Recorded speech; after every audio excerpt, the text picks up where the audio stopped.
yang paling besar efek dari keris itu adalah filosofisnya. Contoh ketika menyandang keris, yang dipengaruhi dalam psikologis manusianya pertama apa? Perasaan. Mungkin ada ketika menyandang dia merasa lebih nyaman, merasa lebih percaya diri. Nah, di situ saja sudah harus dipahami bahwa keris niki bukan benda biasa. Kalau bagi pandai keris itu tidak sembarang orang bisa memegang.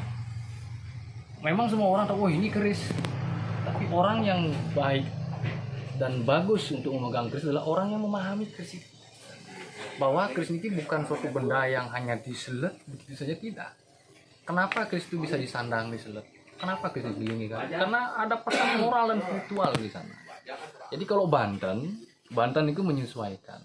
Terkecuali kalau Banten keris pusaka seperti sekarang yang akan melinggih sebagai penjenengan, nah, memang tidak bisa ditoleransi lagi. Bantennya harus seperti itu.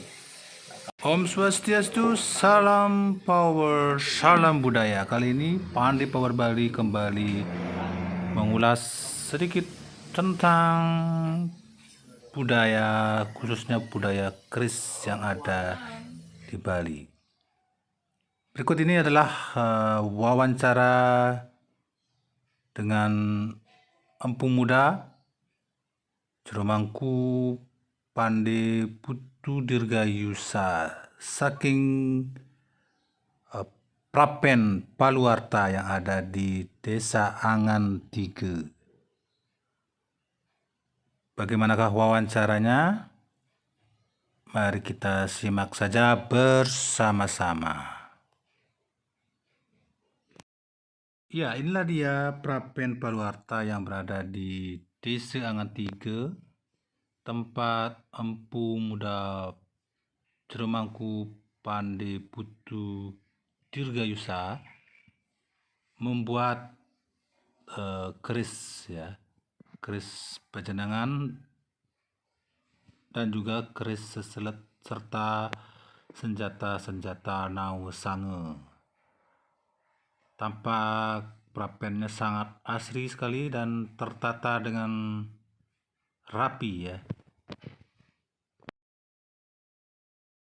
Dan yang menjadi perhatian saya adalah Banten yang ada di samping prapen, ya, dengan ornamen yang unik, bentuknya yang khas, ya, sederhana tetapi menarik untuk kita simak bersama. Oke, langsung saja kita tanya kepada Jeromangku. Terus ditulis di Tasik antara yang mungkin yang spesial di sini melihat tandingan ini Ki. Tandingan di sini kita ada menggunakan sekar mangle. Sebenarnya kita membaca bukunya agak kesulitan pertama kali. Dari buku itulah kita mulai menanding, artinya menyusun merangkai Banten ini, karena belum pernah ada yang membuat sebelumnya. Jadi atas petunjuk di Rumpu, nah di sini ada yang disebut dengan sekar taman. Ini mungkin yang disebut sebagai taman versi dan Pandaian, jadi daging taman dan canang. Terus ada yang sayur Brahmo niki memang ditunjukkan untuk Dewa Geni, jadi itu harus ada. Dan santun tenggep dan kalih ditulis di bukunya memang harus menggunakan dua daksina. Segahan Agung sebagai tapakan beliau. Oke, mungkin ada iringan beliau yang datang, yang ikut untuk menyaksikan dan memberikan anugerah. Ini sebagai sajian untuk Baluwaduan Betare.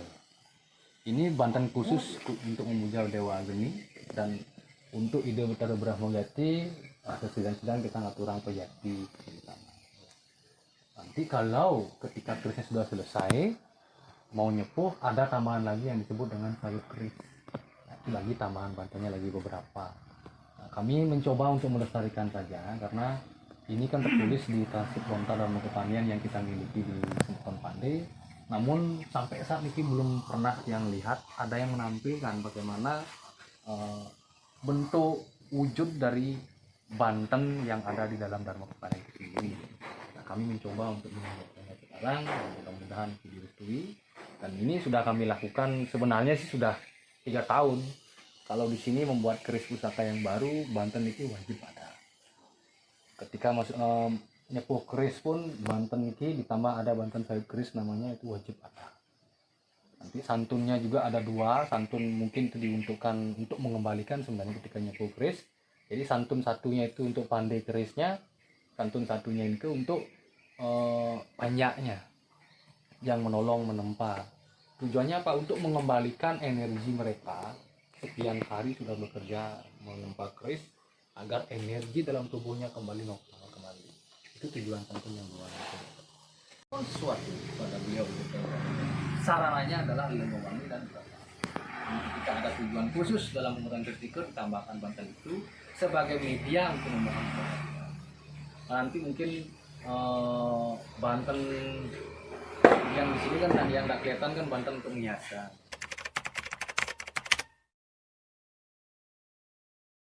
Nah, mungkin belum ada yang pernah dengar apa itu miyase ya.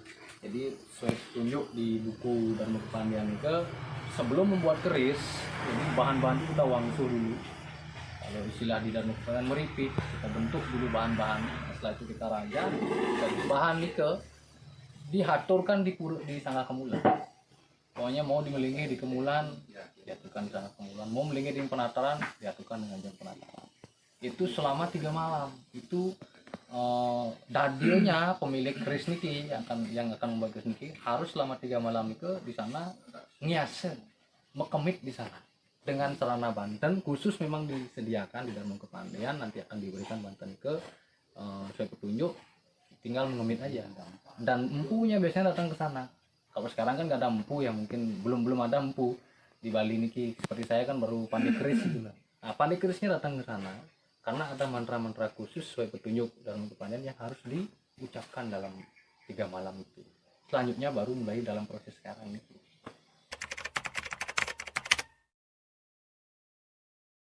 Nah itu betul, jadi semua terkait ya. Ibaratnya sama seperti kita seseorang yang ingin memiliki anak yang suputra. Jadi ketika seseorang ingin memiliki anak suputra, hari berhubungan dengan suami istri pun harus ditentukan. Mencari hari baik, contoh mungkin yang menghindari film, menghindari hari raya besar, atau memilih hari-hari tertentu. Tujuannya apa? Agar anak kelak lahir menjadi anak. Persis dengan membuat keris. Nuasen ini sama dengan seperti pertama kali membuat suami istri sedang merencanakan membuat seorang anak. Nah, nuasen itu di sana. Nah, kelahiran keris kapan? Ketika disepuh. Ketika disepuh keris itu mulai lahir. Pertama itu penempaan pertama ini pertama kali seorang suami istri berhubungan membuat anak. Nah, keris ini pertama kali seorang pandai keris dengan besi berhubungan akan melahirkan sebilah keris. Jadi memang harus memilih hari.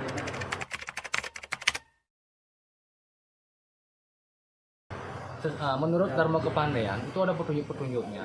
Petunjuk khusus pertama mungkin terpengaruh dengan weton, kedua pada umumnya standarnya itu memang mencari sasih dan penanggal.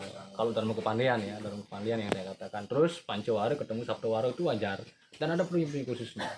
Kalau weton tertentu dan menginginkan keris yang tertentu, wajib memilih hari yang tertentu juga. Itu sebabnya membuat keris pusaka itu tidak bisa, nah artinya sembarangan. Ya menurut beberapa literatur mengatakan ya memang laku spiritual juga harus diperhatikan. Karena keris niki ketika keris lahir dia akan membawa suatu filosofi yang sangat tinggi, pesan yang sangat tinggi. Contoh sekarang kita banyak mengenal yang disebut dengan tangguh keris Majapahit, tangguh keris Mataram, tangguh keris yang lain-lainnya gitu. Nah, tangguh itu menggambarkan bahwa keris itu dibuat di zaman itu, zaman Majapahit, zaman Mataram. Nah, dari tangguh itu keris sebilah keris seperti keris tangguh Majapahit, sebilah keris Majapahit itu bisa menceritakan apa yang terjadi masa itu, bagaimana keadaan masyarakat, sosial masyarakat saat itu. Dari keris niki bercerita. Kalau saya bisa menggambarkan bahwa bilah keris niki seperti sebagai chip catatan sejarah. Seperti sekarang saya membuat keris pusaka yang akan selesai nanti, mungkin setelah selesai mungkin 500 tahun lagi keris itu kan bercerita keadaan sekarang kepada generasi selanjutnya. Itu perbedaan keris dengan senjata yang lain. Keris memang tidak bisa di apple to apple-kan dengan senjata yang lain. Keris ya keris itu sendiri, punya pakam sendiri, punya gaya sendiri, cara sendiri. Itu sebabnya UNESCO sudah mendeklarasikan bahwa keris adalah warisan dunia, warisan budaya dari Indonesia. Sedang tombak gimana? Tombak sama. Tombak dengan keris dia sama. Memiliki filosofi yang sama. Berbeda dia dengan senjata tajam seperti pedang, seperti pisau, berbeda dia. Jadi memang kalau keris dan tombak niki dari kita sudah lihat dari dapur saja, nama dapur saja dia sudah memberikan bahwa ada suatu pesan di dalam tombak dan keris itu. Nah, contoh mungkin dapur Pandawa. Apa pesan dari dapur Pandawa? Kita kan sudah bisa mereka, oh Pandawa, berarti kita harus memiliki 5 sifat-sifat Pandawa.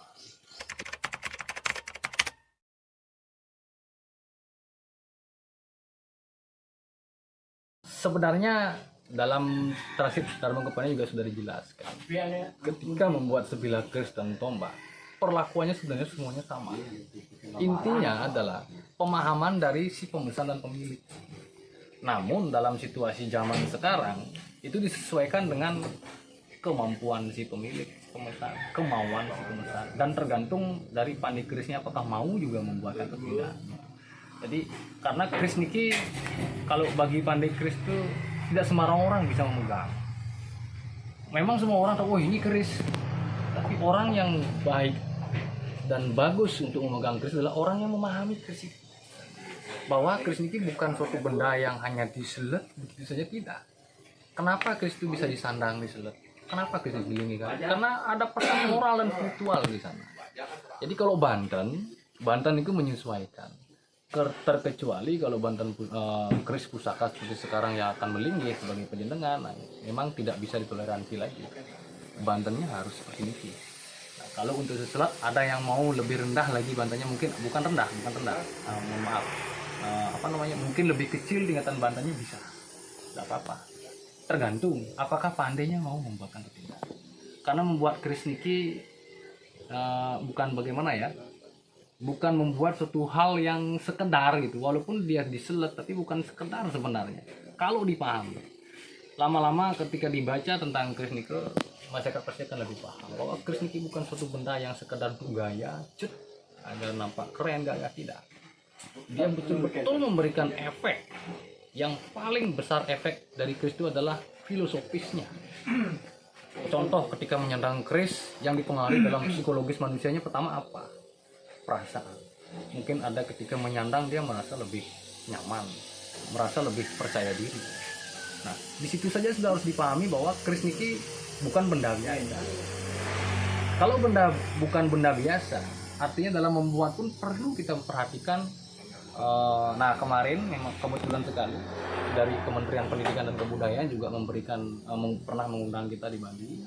Jadi pemerintah juga sedang memperhatikan tentang ini, bahwa pandai keris, empu keris pada umumnya di Nusantara ini itu harus memiliki laku spiritualnya. Nah, laku spiritual ini yang tidak boleh sama sekali ditinggalkan. Kenapa? Kalau laku spiritual yang ditinggalkan, maka budaya pun akan hilang. Dan pesan-pesan spiritual yang diinginkan dalam sebilah keris pun akan menurun, memudar. Melalui laku spiritual yang baik, muncullah pesan moral dan spiritual yang baik. Seperti itu sebenarnya. Kalau ya teman-teman ingin memiliki sebilah keris, sebelumnya saya hanya ingin memberikan saran, kalau bisa pahami dulu dan ketahui apa itu keris. Kalau sudah betul-betul tahu tentang keris, silahkan datang ke sini di tempat saya, kita membuat bersama-sama. Kemarin juga saya sempat membuat keris yang untuk seorang healer. Nah, dia seorang healer, jadi dia membutuhkan keris yang damai, memiliki taksu, dan bisa memberikan pesan budaya kepada pemiliknya dan keluarganya, dan memberikan cita kasih. Kita membuatkan keris juga untuk dia, Luk-3, dan dengan sarana yang sangat sederhana, karena dia menginginkan seperti itu. Dan kebetulan sekali hari dan saya sebagai pandai kerisnya, dia sebagai pemesannya niki sudah menyatu, jadi bisa terlahir keris. Jadi pesan saya itu, pahami dulu bahwa keris niki agar kemudian hari tidak terjadi. Banyak sekarang ya, mungkin di masyarakat Bali terutama sudah banyak yang dengar tentang kejadian atau kasus keris menyebabkan keluarga hancur, keris menyebabkan rezeki. Itu sudah dirasakan secara nyata oleh masyarakat. mungkin itu sebuah suatu mitos, tapi rasanya sudah ngefek dan dirasakan secara nyata. Itu sebabnya kalau keris ini tidak diboleh sembarangan, walaupun keris biasa. Ibarat kalau orang Bali mengatakan, walaupun keris biasa, ibaratnya kita naruh rumah nyawan, rumah tawon. Kalau rumahnya dikosongin, apapun bisa masuk. Keris itu ibarat itu. Kalau kerisnya dikosongin begitu, apapun bisa masuk. Entah energi negatif, positif. Ini kan tentang keyakinan, keyakinan spiritual ya. Jauh dari itu kan keris memang memiliki filosofi spiritualnya, pesan moralnya. Di samping itu ada mitologi bahwa mengatakan keris itu memang memiliki power dan kekuatan. Tapi sastra-sastra di dalam kepanen mengatakan itu benar ada. Namun ya memang minim literasi. Kenapa minim literasi? Karena tidak bisa diteliti dengan sampai sekarang kan tidak bisa diteliti hal-hal seperti ini. Dunia pertulisan pun tidak bisa meneliti kekuatan apa yang ada di keris itu. Paling bisa melihat apa kandungan keris ini, banyaknya berapa, bagaimana kelengketan matang tempanya, paling seperti itu. Kesan saya seperti itu, harus paham dulu keris niki bahwa bukan senjata tajam, bukan senjata tikam, bukan untuk berperang, tidak. Keris itu adalah sebuah simbol tentang manusia itu sendiri, itu saja. Ya. Demikianlah kawan liputan saya dengan Ceromangku Pande Putu Dirgayusa yang berada di Prapen Paluarta Pandi Angan 3. Bagi kawan-kawan yang ingin bertanya tentang dunia perkerisan, bisa di kolom komentar. Jadi catat pertanyaan Anda, tulis di kolom komentar. Nanti jika ada waktu luang, saya akan coba menghubungi empu-empu keris untuk meminta jawaban atas pertanyaan Anda. Dan jika Anda suka dengan konten budaya, khususnya dunia perkerisan, mohon dukungannya dengan like, subscribe, komen, dan share video saya kali ini. Sukses semua, terima kasih. Salam budaya, salam power.